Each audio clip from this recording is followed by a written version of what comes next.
Welcome, everybody, to Crossing the Line with Greg Heym. Starring me, Greg Heym. We have Ray and Lena here as always.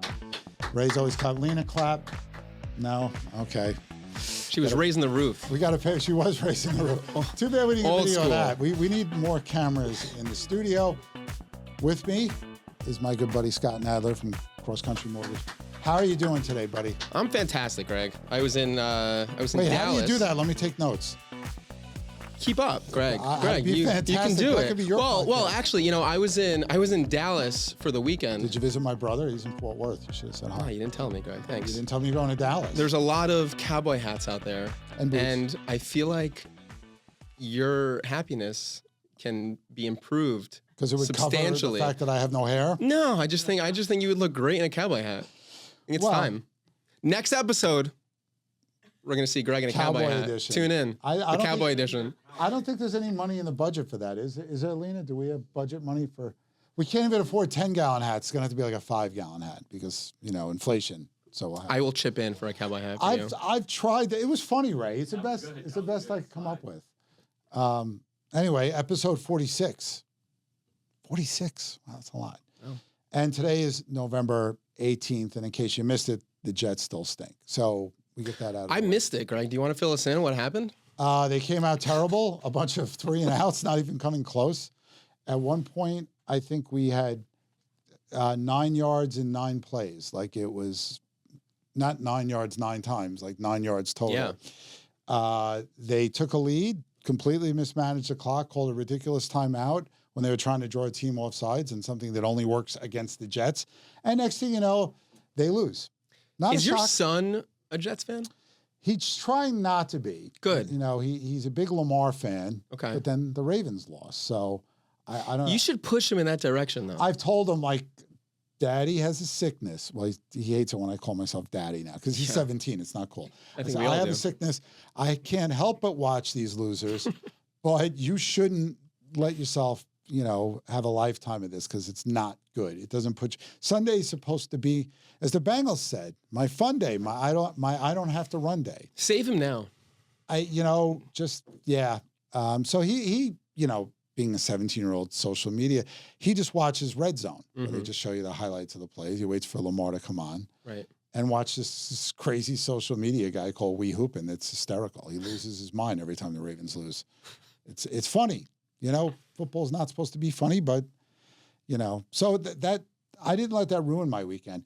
So you were in Dallas. The weather must have been decent. Decent.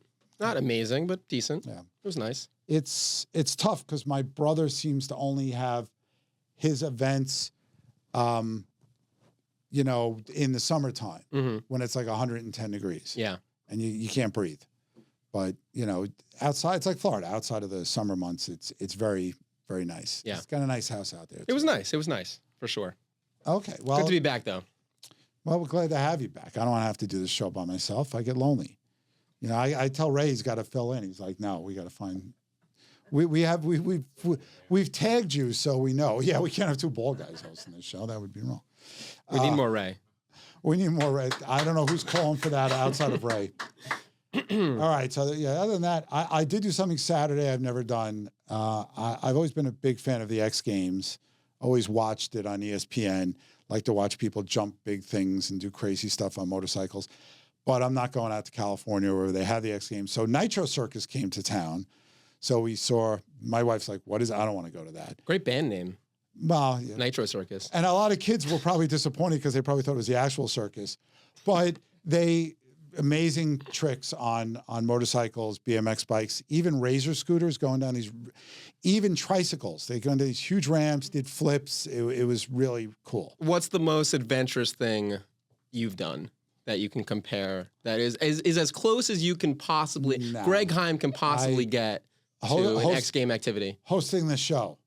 That's about as crazy. This is adventurous. No, I mean, I've done... we did a gig on St. Patrick's Day in a very crowded bar that was the end of the parade route that was almost dangerous because it was so mobbed that people were knocking into us. But then they tipped us well, so that was okay. I went skydiving years ago. Wow.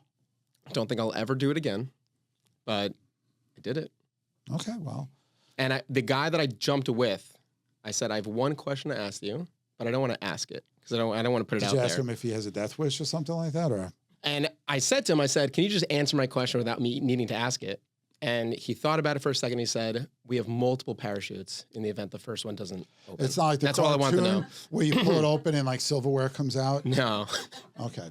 Well, for those of you that, we're looking for suggestions. So those of you who have suggestions on how we can, taste death, feel life, or whatever I forget the expression, send them to ctl@bhsusa.com.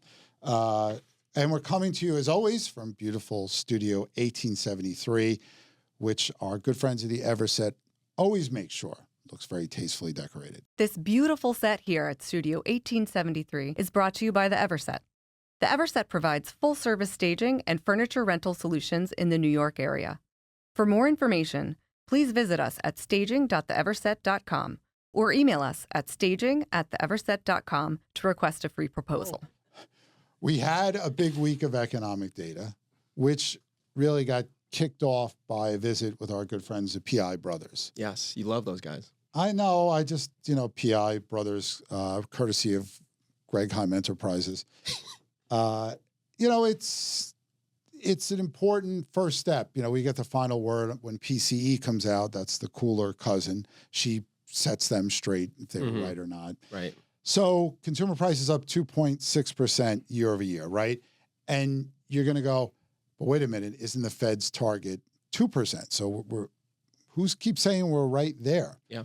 Well, PCE is hovering at like 2.1 year over year. So this is a little bit higher. And it could be scary. Like, wow, it's like 0.6% higher. Does that scare you, Scott Nadler? Should we be cutting rates when inflation is still, by this measure, above the target?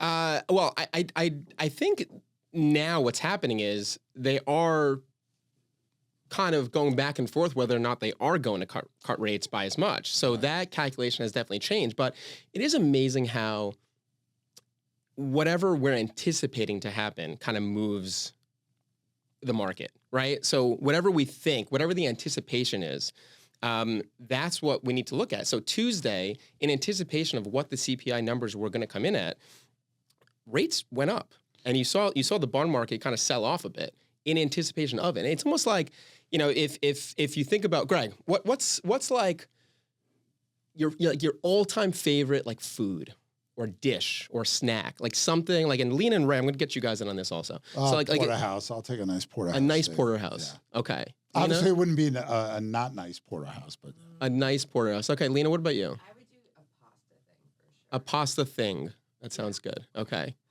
All right, and Ray? Ray, it starts with vegan. No, I'd say the Caesar salad at Canaletto. A Caesar salad. Yeah, Canaletto's Look at that plug. I would say a dessert, like a warm chocolate brownie with like vanilla ice cream, something like that. You ever go to Morton's and have that? I have. They'll cut up the brownie and they'll put it in the sun. Oh my God. So just thinking about we're talking about we're talking about inflating our bellies. Thinking about the porterhouse, thinking about the pasta thing, thinking about the salad.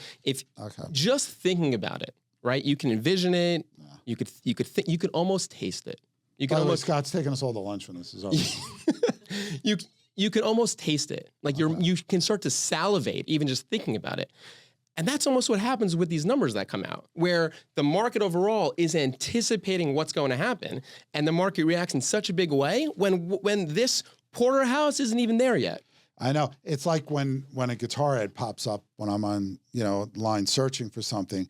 I know I'm going to buy that guitar now that I've seen it. It's just a matter of when. It's just a matter of when. Right? Exactly. But and then that guitar comes, maybe it's not what you expect it to be. You're not going to know until you start playing. That's a good thing about buying guitars. So that's like the revised numbers. You send it back. You send it back, say it's wrong. Right. Do it again, as Pink Correct. Floyd once saying.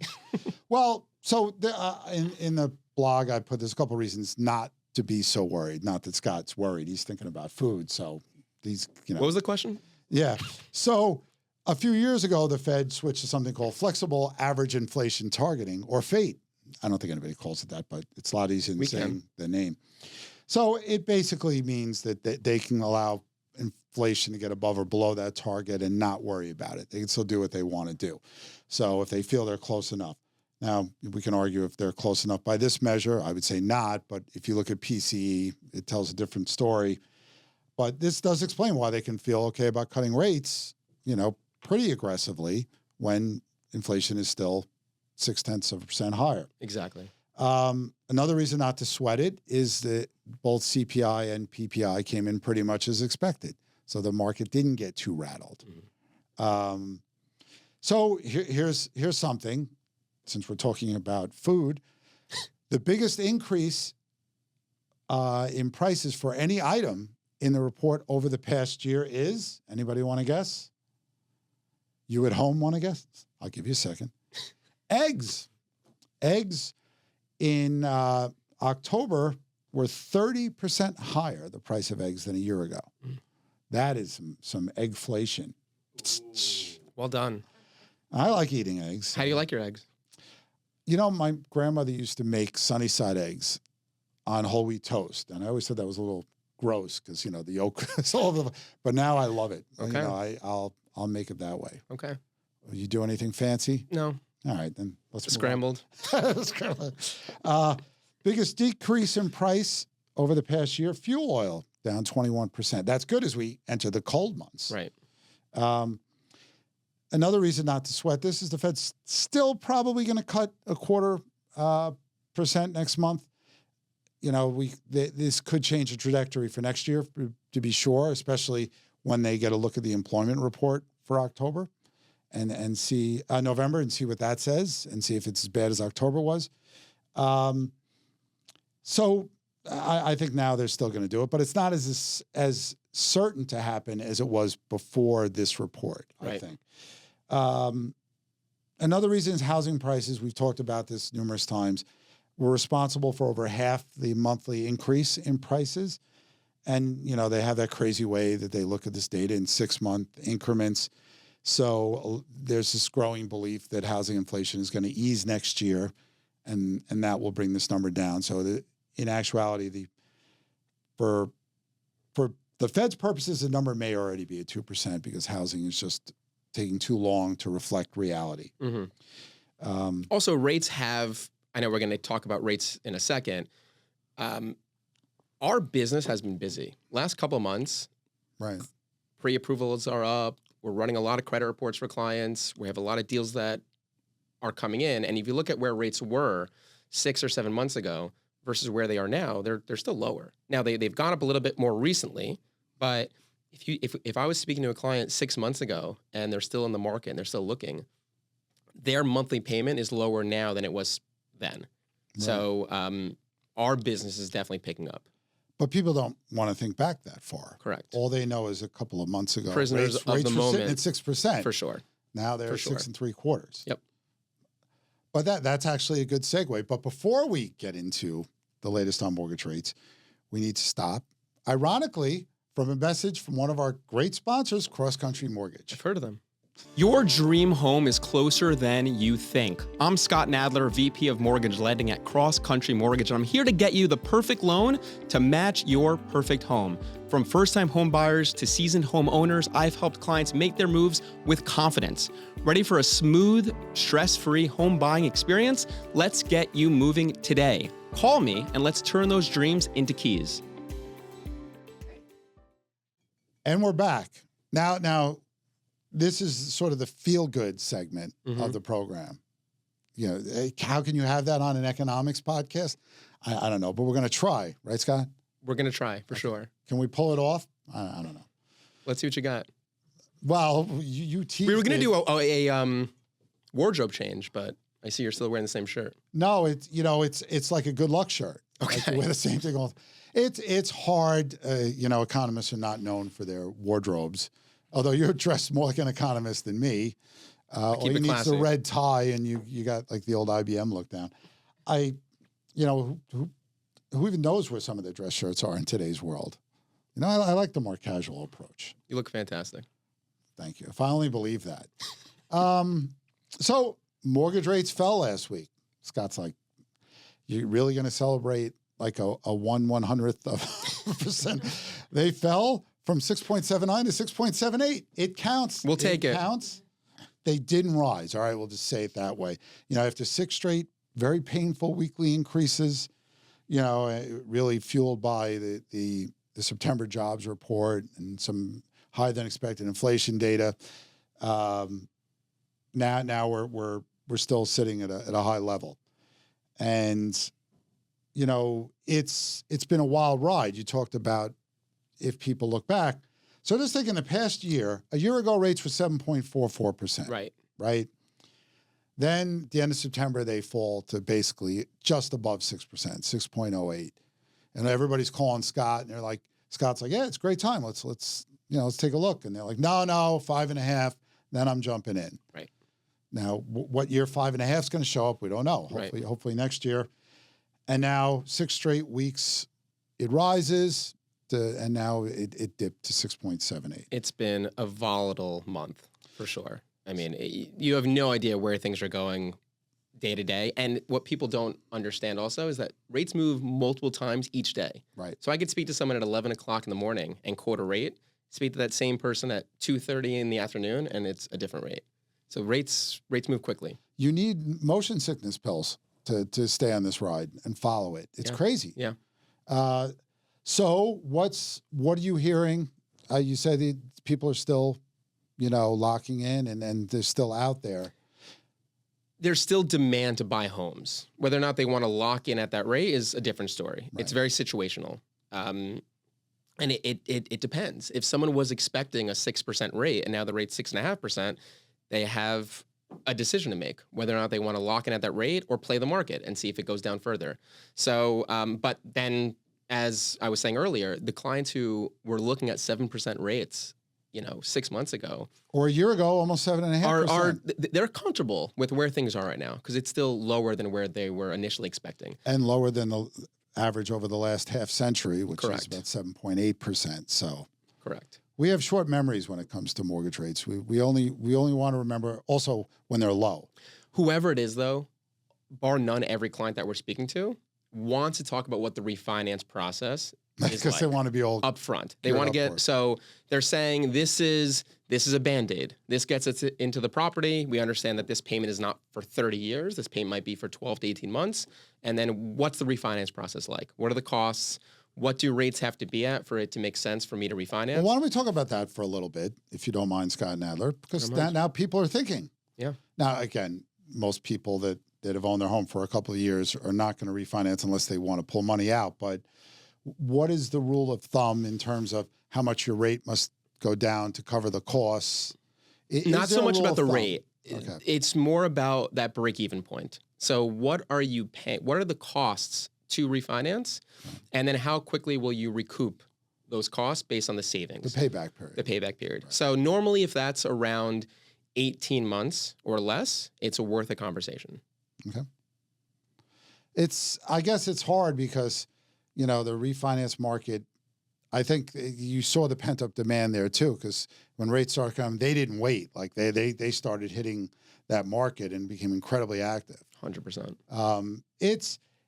I know it's challenging out there, but again, as we always try to remind people, the only option isn't just a 30. There isn't only one option. Correct. It's not a 30-year fixed rate or bust, yep, right? For sure. So what's popular alternatives to that in the market today?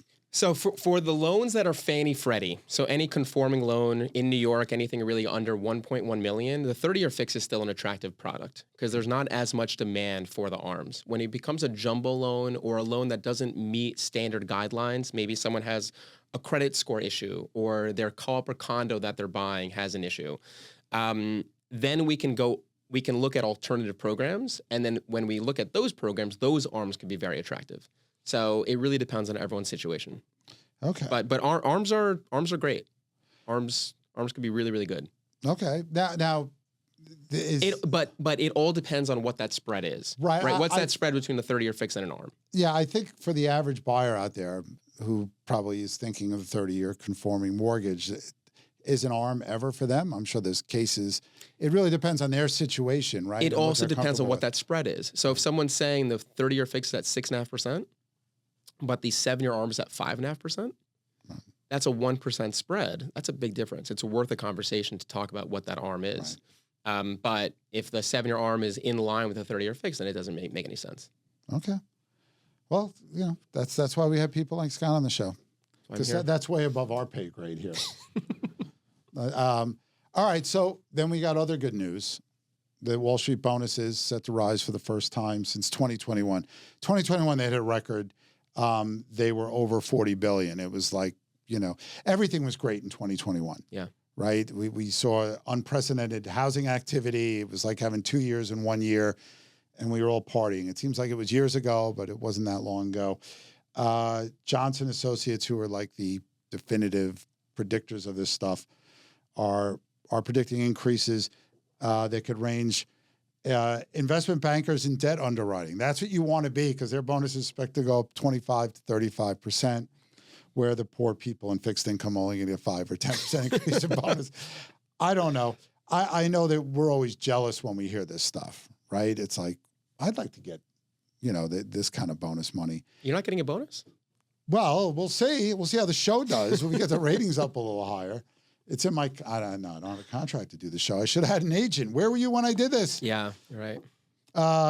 We got to run it back.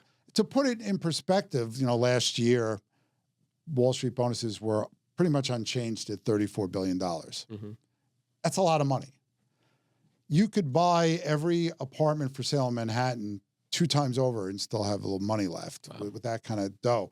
It's that much money. And, it supports so many other industries. Mm-hmm. Here in New York City, we're not as dependent on Wall Street as we used to be. But they make up less than 3% of the employment, but they still make almost 20% of the money. And for New York State, Wall Street is incredibly important because income tax is very important to the state, and they get a lot of it from this. That's how we get all these Wall Street numbers, because they measure it as it comes in. So, and as I always like to say, let's hope they just spend all that money on real estate. It's and a lot of these heavily bonused people love an interest-only loan. So whenever we speak to someone from a Goldman Sachs or a Barclays, when they don't know what their year-end bonus is going to be, they will ask about an interest-only loan, because that keeps their payments super low throughout the year. And then when they get that bonus, they get decided they want to apply that bonus towards their principal, invest the money. They have options. So we speak to a lot of clients like this who are getting heavily bonused. And normally when we're talking to them before bonus season, they're always up in the air as far as where their bonus is going to be. So they love an interest-only loan to keep their payments low. Well, for so many years, they knew the bonuses were going to be high. And then after the financial crisis, there was sort of this backlash, and they were going to defer bonuses and have clawback provisions. Now, nobody seems to talk about that stuff anymore. Right. And remember, when you throw these numbers out here, like $34 billion, it's cash. People are like, well, is that options? No, because the only reason we know these numbers is because taxes have been paid on it. Mm-hmm. When the state taxes it, then they know. Whether or not they're getting options or whatever that's included in their pay packages is a completely different story. Right. They still make a lot of money. I guess that's what we're trying to say here. Yeah. And we're jealous. We're not feeling sorry for them. No, we're jealous. They should give me money. You should give me money. I mean, come on. What am I doing here? How much do you need, Greg? I don't know. Let's see. Just let me borrow your credit card for a minute. I actually lost my credit card in Dallas. I need a brand new one. So I'm the one who needs some money. All right, Lena, take it out of petty cash. Petty cash being whatever fell on the floor that we can find, if the people even have cash anymore. Okay, before we move on to our next exciting topic, which I'm not even going to tease, we have one more commercial break that we have to take. What do you really need to know about buying or selling a home? First, it's serious business. And it's complicated. There's a lot of money on the table, and emotion too. You need an agent who knows the ropes. So, whether you're buying or selling your home, work with professionals who have a mastery of the craft. All right, we're back and we're laughing because now we're going to have to tiptoe through the tulips like it's a landmine, because there's certain words we're not allowed to say. This is your section. I'm going to sit back. And no, you're in it. Enjoy this. You're in it, Scott Nadler. I get a lot of emails when there's a new administration getting ready to take office. What what does the change mean for the economy and the housing market? Mhm. It's an easy answer to give right now. We have no idea because they haven't taken office yet. That doesn't happen for 2 months. So, it's a lot of promises and a lot of things that are floated and a lot of things that are said. How much of it actually becomes law is anybody's guess. History tells us it's usually very little, despite promises that go on or who may control what. Are you 1 for 3 or 3 for 3? In this case, it's 3 for 3. And again, it's the best analogy I can give. Does that mean that we're going to see massive changes? At this point, we have a lot of promises, not a lot of facts. That said, a couple of things that keep your eye on that could be beneficial. Removal of the SALT cap. That was the first thing that I thought about, for sure. Now, the person who wants to remove it is the person that put it in. Interesting, but, positions evolve for a variety of reasons. But the current people in office also did not remove it. This is not, there hasn't been, now this expires at the end of 2025 if nothing happens, but not just that part of it.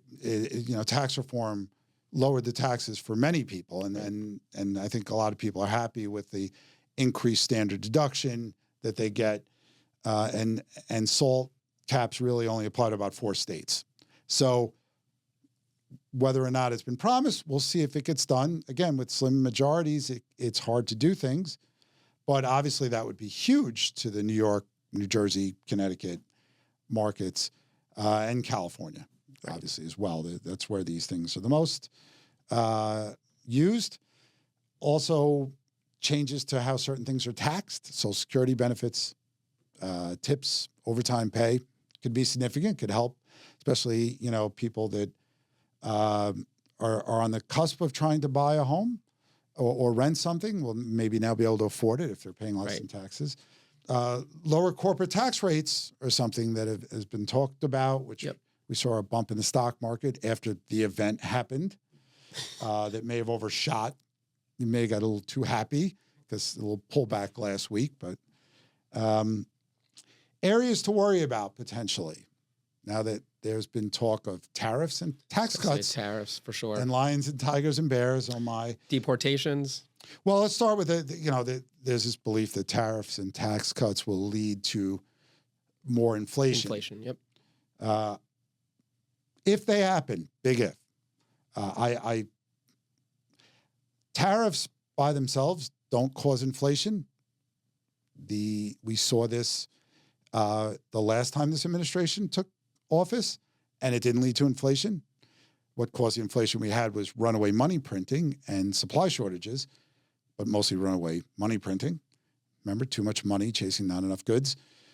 So tariffs are also a negotiating tactic. I'll threaten this, and plus there's a couple of ways where it could not be harmful even if they're enacted. The companies eat the cost. The value of the dollar goes up. Prices become cheaper for us. So I again, not guaranteed to happen. And there was a big bump in rates the day after the event that jumped mortgage rates up, right? Because of this fear, but also money flowing into the stock market. Right. There's a lot of the business community as a whole is excited. And you've seen an uptick in the stock market, and money's going to go one of 2 places typically. And so when money flows out of the stock market, or money flows into the stock market, it's flowing out of the bond market. And that's that's one of the main reasons why we saw interest rates go up. And people say, well, look what happened to the 10-year, and you have to point out that the 10-year and mortgage rates were already rising before the event. Yep. So in anticipation. Well, I don't know that. I don't know that that's true. I think, as we said, a lot of it started because of the better than expected numbers on hiring, spending, GDP was pretty strong. So, But I think also as it seemed like the political contest was going to be settled, you started to see the stock market continue to rise as a result. Right. But yeah, I think it's a combination of factors there. But certainly at the day after, you saw the stock market increase. Yeah, it's huge. You meant immigration is another thing. If stricter immigration policies could hurt the supply of labor, Right. particularly in construction, which when you have a shortage like we do, would be problematic. Yep. But sort of as a epilogue to all of this and the dancing we've had to do, this is so ridiculous that we can't say a simple word without being flagged as something dangerous.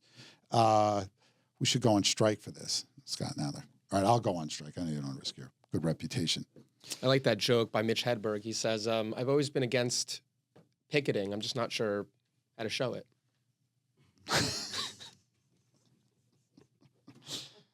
Sounds like something Stephen Wright would have said too.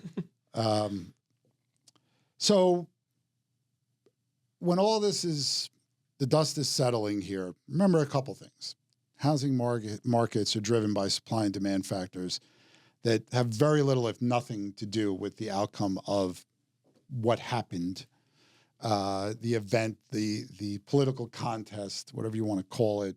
Happens every 4 years. Yes. And it's not the Olympics. But no matter what the result, people still need to buy and sell homes. They need to call Scott up to get mortgages. And that doesn't change. And when the contest is over and the winner has been declared, we're still left with the market we had before. And I think we need to remember that and just make the decisions you need to make and make them informed. It hasn't changed. A lot of people wait until after a major contest is decided to decide to buy and sell. Okay, now's the time. Right. As he used to say in the old days, get off the dime. But with inflation, that's probably up to, we'll have Quarter? no, maybe it's get off the Bitcoin now. There you go. Bitcoin, All right, Also soaring. We got a couple local things here we're gonna talk about briefly because we haven't gotten in enough trouble yet.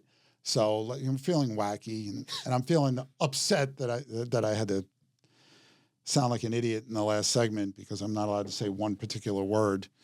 Here in New York City, something called the Fair Act passed.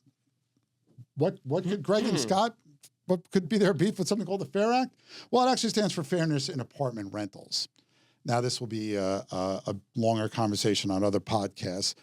And there's other thing. The law itself basically says whoever hires the broker, and this deals with rentals here in New York City, whether it's the renter or the landlord, they have to pay the broker. Now, you'd say that makes a lot of sense, but does it? Traditionally now, the broker gets paid. Sometimes the landlord will pay that fee, right? But that adds to the cost of renters. But there are other things going on here, Scott, right, that people aren't aware of. Because what do landlords or anybody that has a product for sale, what do they do when their costs go up? They will charge more. Exactly.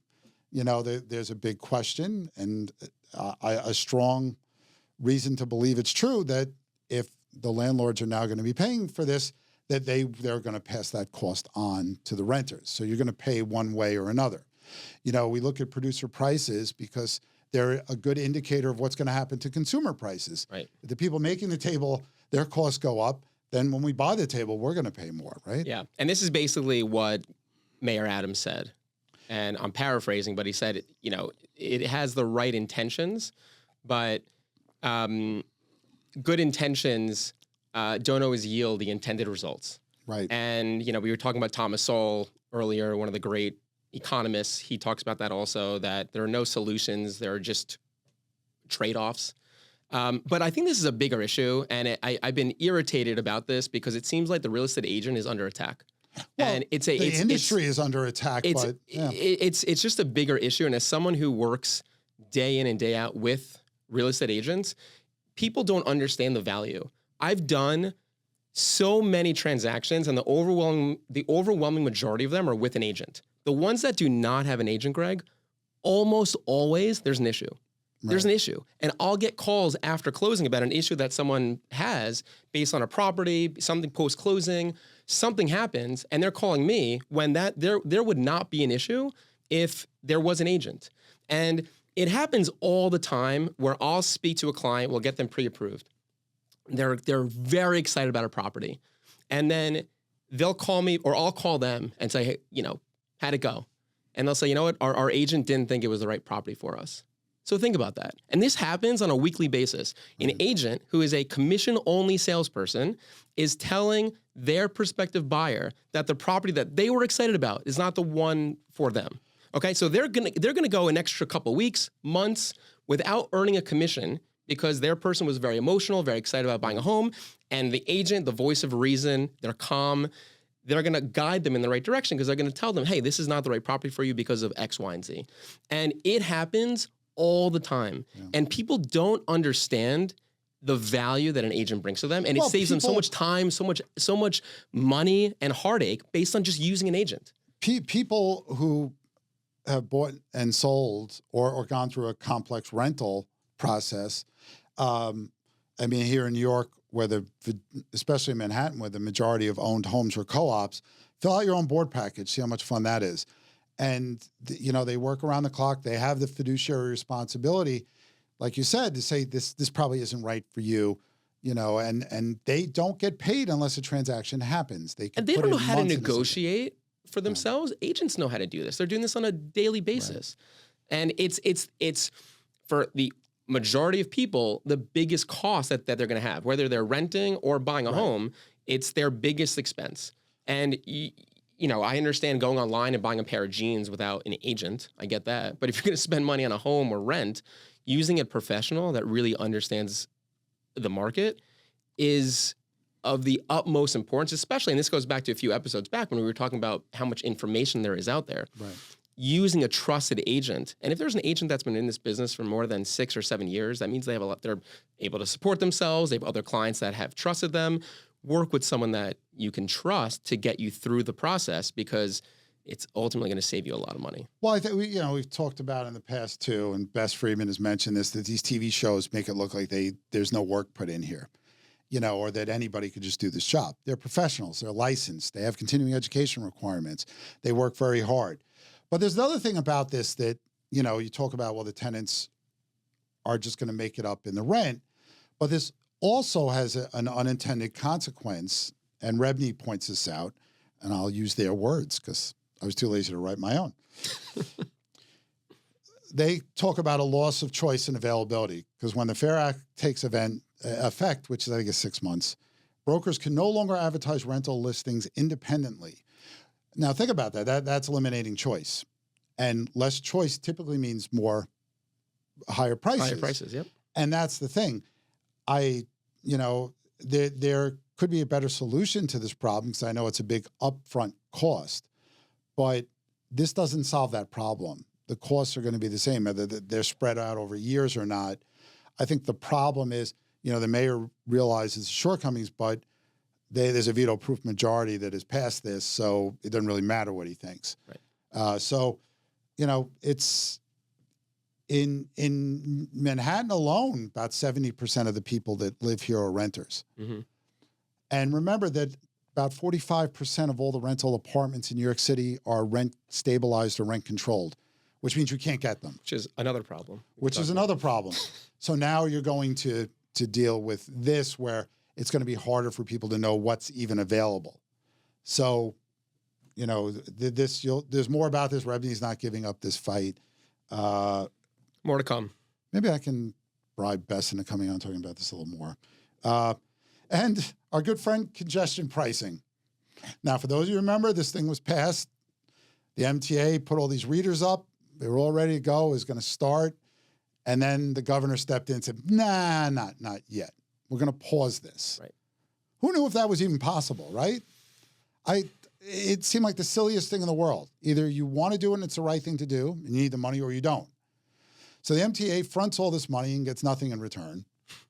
Everybody thought it was a political play until after the contest day was over. And what happens right after that? Hey, we're going to start at January 5th. But we're slashing prices. Everything must go. We're going to make it $9 instead of $15. Now, you're a New Jerseyan? Originally from New Jersey, yeah. Live in the city, but yes. Now, I identify as I'm a Long Island guy. I never Jersey. drive in. Yeah. So this basically, if you're going below 60th Street during certain hours, you pay more. And they expect that this will result in 100,000 fewer vehicles entering the zone every day. That's a lot of cars. It is. We have a lot of traffic in the city, so something has to be done. But this seems, there's something unconstitutional about it in terms of the interstate commerce. You have a lot of people that come from Connecticut and New Jersey to come into the city, Long Island, Westchester. Well, things get delivered too, right? Trucks have to drive in. Right. And, who's going to pay that cost? Oh, guess what? The people that buy the stuff. Right. So it's just amateur hour. The whole thing. I don't think it's going to get passed. It's done. There's nothing to pass. I think that, I don't know if there's more challenges to it. I think there are I know challenges. New Jersey sued, Yeah. and the clock's ticking. Yeah. He's got less than 2 months to stop this thing. I don't know that that's going to happen. But, sorry, but these things were just on our minds and stuff that happened. And, I think it gets stopped. All right. I said it here first. Okay. I'm not going to say it, so you can own that. But it is kind of, I can't recall this ever happening when a bill has been passed and then a governor or a mayor or whomever has stepped in and say, no, we're just going to hold it for a bit. I think there's too many people contesting it right now. We'll see. We'll see. That's the thing. We have courts for this kind of stuff. Actually, the last two challenges to rent regulations just got thrown out. Mm-hmm. And that goes back the last couple of years when they were basically made permanent. Right. So, I guess lawyers and judges got to stay busy doing something. Well, I think that's a show. If we haven't gotten angry enough yet. We talked about the feel-good part about the rates, and then we went to the angry part about. We gotta flip that next time. I feel like my mother was here saying, "Watch your words. Like you don't say these words, you get in trouble." Don't say the E word. Bunch of nonsense. Give me a break. I mean, stating facts should never be a problem in a free society. It's a joke. Got to get Elon on this. Anyhow. I want to thank my good friends at Canaletto at 208 East 60th Street for providing free lunches for our guests. Make sure you tell them I sent you. That's the most important thing, because then maybe I get some free stuff. I want to thank Ray and Lena, as always, for their part of the show. And, of course, Scott Nadler for bringing his insight. Thank you, Greg. Did you have a good time this week? I had a fantastic. You mean like what we just did? Yeah. Yeah, I had a great time. All right. Yeah. Just want to make sure everybody's happy. I'll let you know if I was happy next week. Send your guest to ctl@phsusa.com. Well, thanks again for all the support. Thanks for our sponsors, CrossCountry Mortgage, Everset. In Canaletto, we appreciate it. And most of all, we appreciate all the subscribers out there for the success we've had. We couldn't do it without you. Have a great week, everybody.